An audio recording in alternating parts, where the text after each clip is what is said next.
तो आइए सबसे पहले जानते हैं वायुमंडल क्या है। तो देखिए, पृथ्वी के चारों ओर विभिन्न प्रकार की गैसें मौजूद हैं और उन सभी गैसों के सम्मिलित रूप को वायुमंडल कहा जाता है।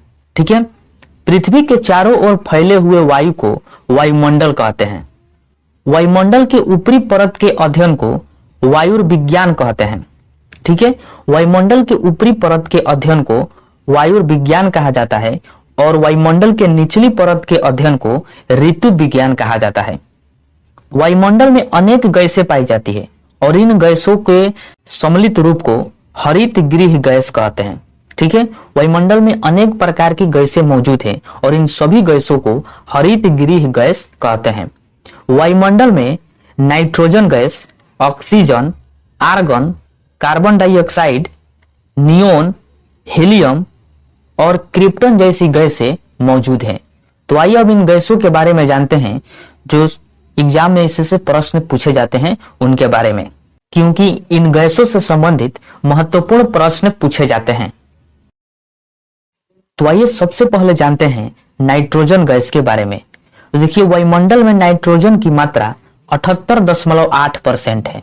ठीक है, वायुमंडल में नाइट्रोजन गैस की मात्रा 78.8% है। वायुमंडल में सबसे ज्यादा नाइट्रोजन गैस मौजूद है। इसका रंग, गंध अथवा स्वाद नहीं होता है। नाइट्रोजन गैस जो होता है वह रंगहीन, गंधहीन और स्वादहीन होता है। यह आग को तेजी से फैलने से रोकता है। इसका सबसे बड़ा फायदा यह है कि यह आग को तेजी से फैलने से रोकता है। अगर किसी वस्तु में आग लगता है तो उसे तेजी से जलने से रोक देता है। नाइट्रोजन गैस से ही पेड़ पौधों में प्रोटीन का निर्माण होता है। देखिए, पेड़ पौधों में प्रोटीन का निर्माण नाइट्रोजन गैस से ही होता है। इसका इस्तेमाल फिल्मों में किया जाता है। देखिए, आप देखे होंगे रामायण में, महाभारत में, कि उसमें कुएं की टाइप की तरह या धुएं की टाइप की तरह जो होता है वह नाइट्रोजन गैस होता है। ठीक है, यह गैस वायुमंडल में 128 किलोमीटर की ऊंचाई तक फैली हुई है। इसकी फैलाव जो है वह वायुमंडल में 128 किलोमीटर तक है। ठीक है, तो 128 किलोमीटर की ऊंचाई तक नाइट्रोजन गैस फैली हुई है। आगे है ऑक्सीजन गैस। तो देखिए, वायुमंडल में ऑक्सीजन की मात्रा 20.95% है। ठीक है, वायुमंडल में ऑक्सीजन गैस की मात्रा जो है वो 20.95% है। यह गैस जीवित रहने के लिए आवश्यक है। जैसा कि आप जानते हैं कि पृथ्वी पर जितने भी जीव जंतु और मनुष्य हैं वह सभी ऑक्सीजन ग्रहण करते हैं और कार्बन डाइऑक्साइड छोड़ते हैं। तो इसलिए जीवित रहने के लिए ऑक्सीजन आवश्यक है। ऑक्सीजन आग लगाने में सहायता करता है। देखिए, किसी भी चीज में आग लगाने के लिए ऑक्सीजन का होना आवश्यक है। यह गैस वायुमंडल में 64 किलोमीटर की ऊंचाई तक फैली हुई है।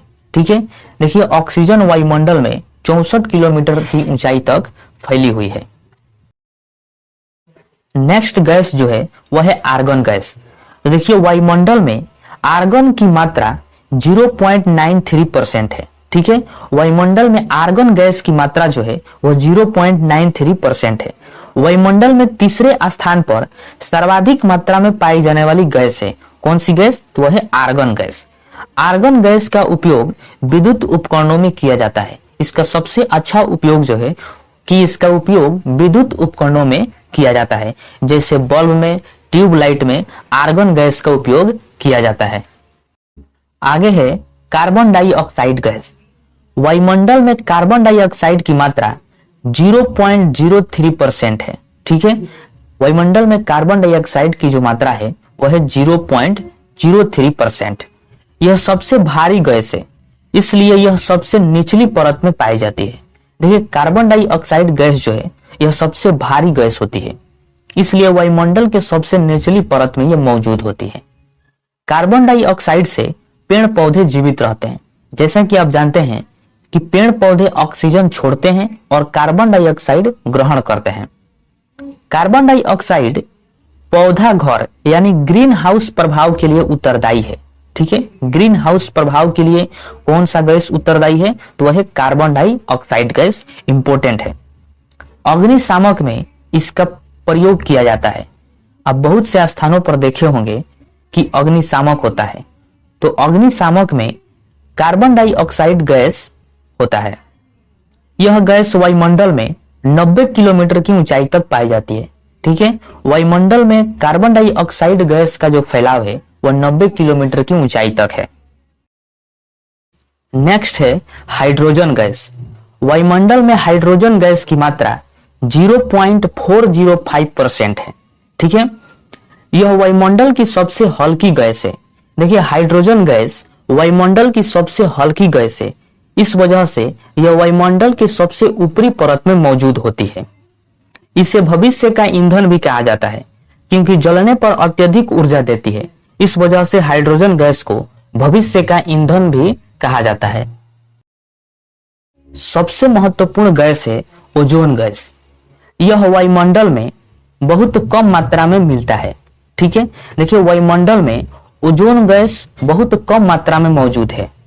ओजोन परत की मोटाई डॉप्सन इकाई में मापी जाती है। देखिए, बहुत ही महत्वपूर्ण प्रश्न है कि ओजोन परत की मोटाई किस इकाई में मापी जाती है, तो डॉप्सन इकाई में ओजोन गैस की ओजोन परत की मोटाई मापी जाती है। ओजोन गैस पराबैंगनी किरणों को अवशोषित करती है। ठीक है, देखिए, सूर्य से निकलने वाली पराबैंगनी किरणों को ओजोन गैस अवशोषित करती है। अगर यह अवशोषित न करे तो सूर्य की पराबैंगनी किरणें पृथ्वी पर पहुंचकर कैंसर जैसी भयानक बीमारी फैल सकती है। अब देखते हैं वायुमंडल की परतें। देखिए, वायुमंडल को 5 परतों में विभाजित किया गया है या बांटा गया है। क्षोभ मंडल, समताप मंडल, मध्य मंडल, आयन मंडल और बरही मंडल या ब्राह मंडल। ठीक है, तो आइए अब इन सभी परतों के बारे में विस्तार से जानते हैं। वायुमंडल का सबसे पहला परत है क्षोभ मंडल, जिसे इंग्लिश में ट्रोपोस्फीयर भी कहते हैं। इस मंडल को संवहन मंडल और अधोमंडल भी कहते हैं। ठीक है, क्षोभ मंडल को संवहन मंडल और अधोमंडल भी कहा जाता है। यह वायुमंडल की सबसे निचली परत है। इसमें आप देख सकते हैं कि यह वायुमंडल की सबसे निचली परत है क्षोभ मंडल। क्षोभ मंडल की सतह से ऊंचाई 18 किलोमीटर है। बहुत ही महत्वपूर्ण प्रश्न है कि क्षोभ मंडल की सतह से ऊंचाई कितनी है, तो वह है 18 किलोमीटर। क्षोभ मंडल की ऊपरी सीमा को क्षोभ सीमा कहा जाता है। ठीक है, क्षोभ मंडल की ऊपरी सीमा को क्षोभ सीमा कहा जाता है और यह सीमा क्षोभ मंडल और समताप मंडल के बीच में स्थित होता है। वायुमंडलीय घटनाएं इसी मंडल में होती है। जितनी भी वायुमंडलीय घटनाएं होती है, सारे वायुमंडलीय घटनाएं इसी क्षोभ मंडल में होती है। जैसे बादल बनना, आंधी आना और वर्षा होना, ये सारे वायुमंडलीय घटनाएं क्षोभ मंडल में घटित होती है। क्षोभ मंडल में ऊंचाई बढ़ने के साथ साथ तापमान में गिरावट होती है। देखिए, क्षोभ मंडल में जैसे जैसे ऊंचाई बढ़ता है वैसे वैसे तापमान में गिरावट होती है। 165 मीटर की ऊंचाई पर 1 डिग्री सेल्सियस तापमान में गिरावट होती है। ठीक है, देखिए, 165 मीटर की ऊंचाई पर जब आप जाइएगा तो 1 डिग्री सेल्सियस तापमान में गिरावट होगी। क्षोभ मंडल में भारी गैसें मौजूद होती है। देखिए, क्षोभ मंडल में भारी गैसें इसलिए मौजूद होती है क्योंकि वायुमंडल का सबसे निचला परत क्षोभ मंडल होता है। इस वजह से यहाँ पर भारी गैसें मौजूद होती है। देखिए, गर्मी के दिनों में क्षोभ मंडल की ऊंचाई बढ़ जाती है और सर्दी के दिनों में घट जाती है। देखिए, गर्मी के दिनों में क्षोभ मंडल की ऊंचाई इसलिए बढ़ती है क्योंकि क्षोभ मंडल में मौजूद गैसें गर्मी के दिनों में गर्म होकर ऊपर उठने लगते हैं। इस वजह से क्षोभ मंडल की ऊंचाई बढ़ जाती है और ठंडी के दिनों में ठंड होकर नीचे बढ़ जाती है। तो इस वजह से क्षोभ मंडल की ऊंचाई जो है वो सर्दी के दिनों में घट जाती है। दूसरा मंडल है समताप मंडल। देखिए, इसकी ऊंचाई 50 किलोमीटर तक है। ठीक है, समताप मंडल की ऊंचाई 50 किलोमीटर तक है। इस मंडल में मौसमीय घटनाएं नहीं होती है, जैसे बिजली का कड़कना, बादलों का बनना, आंधी जैसे मौसमीय घटनाएं नहीं होती है। इसलिए इस मंडल में वायुयान उड़ाया जाता है। ठीक है, देखिए, समताप मंडल में मौसमीय घटनाएं नहीं होती है। इस वजह से इस मंडल में जहाजों को उड़ाया जाता है। इस मंडल में मूलाभ मेघ का निर्माण होता है। अब देखिए, मूलाभ मेघ क्या होता है। देखिए, समताप मंडल में कभी कभी विशेष प्रकार के बादलों का निर्माण होता है जिसे मूलाभ मेघ कहा जाता है। समताप मंडल में ओजोन परत पाई जाती है। जैसा कि मैंने आपको बता दिया है कि ओजोन परत के बारे में, तो समताप मंडल में ओजोन परत पाई जाती है और यह परत सूर्य से आने वाली किरणों को अवशोषित कर लेती है और पृथ्वी को कैंसर जैसी भयानक बीमारी से बचाती है। इसलिए समताप मंडल को पृथ्वी का सुरक्षा कवच भी कहा जाता है। क्यों कहा जाता है? क्योंकि समताप मंडल में ओजोन परत पाई जाती है और ओजोन परत पराबैंगनी किरणों को पृथ्वी पर पहुंचने नहीं देती है। इस वजह से समताप मंडल को पृथ्वी का सुरक्षा कवच भी कहा जाता है। वायुमंडल की तीसरी परत है मध्य मंडल, जिसे मैग्नेटोस्फीयर भी कहते हैं। यह 80 किलोमीटर की ऊंचाई तक पाया जाता है। ठीक है, देखिए मध्य मंडल 80 किलोमीटर की ऊंचाई तक पाया जाता है। इस मंडल में ऊंचाई के साथ साथ तापमान में गिरावट आती है। देखिए इस मंडल में ऊंचाई के साथ साथ तापमान में क्या होती है? गिरावट आती है और 80 किलोमीटर की ऊंचाई तक पहुंचने पर -100 डिग्री सेल्सियस तापमान हो जाता है। तो आप समझ सकते हैं कि मध्य मंडल में कितना ठंड पड़ता होगा कि 80 किलोमीटर की ऊंचाई तक पहुंचने में -100 डिग्री सेल्सियस तापमान हो जाता है और यह वायुमंडल की सबसे ठंडी परत होती है। ठीक है, देखिए वायुमंडल की सबसे ठंडी परत कौन सी है? तो वह है मध्य मंडल। मध्य मंडल में ही उल्का पिंड की घटना होती है। देखिए उल्का पिंड जैसी घटनाएं मध्य मंडल में घटित होती है। आगे है आयन मंडल। देखिए आयन मंडल को इंग्लिश में आयनोस्फीयर भी कहा जाता है। तो आपको इंग्लिश भी याद रखना है और हिंदी भी, क्योंकि कभी कभी एग्जाम में इंग्लिश में भी पूछा जाता है।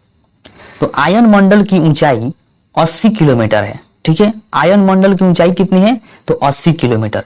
इस मंडल में आवेशित कण पाए जाते हैं जिन्हें आयन कहा जाता है, इसलिए इसे आयन मंडल कहा जाता है। ठीक है, आयन मंडल में आवेशित कण पाया जाता है और इन आवेशित कणों को आयन कहा जाता है। इस वजह से इसे आयन मंडल कहा जाता है।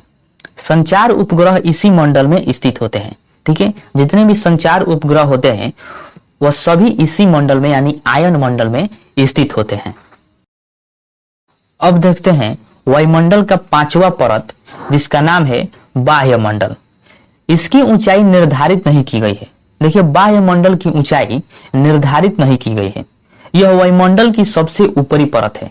देखिए वायुमंडल की सबसे निचली परत क्षोभ मंडल है और वायुमंडल की सबसे ऊपरी परत जो है वह है बाह्य मंडल। सबसे हल्की गैस इसी मंडल में पाई जाती है। देखिए बाह्य मंडल में सबसे हल्की गैसें मौजूद होती है, जैसे हाइड्रोजन, हीलियम। बाह्य मंडल जो सबसे ऊपर होता है, इस वजह से इसमें हाइड्रोजन और हीलियम जैसे हल्की गैस पाई जाती है। बाह्य मंडल में कृत्रिम उपग्रह स्थापित किए जाते हैं। देखिए कृत्रिम उपग्रह बाह्य मंडल में ही स्थापित किए जाते हैं।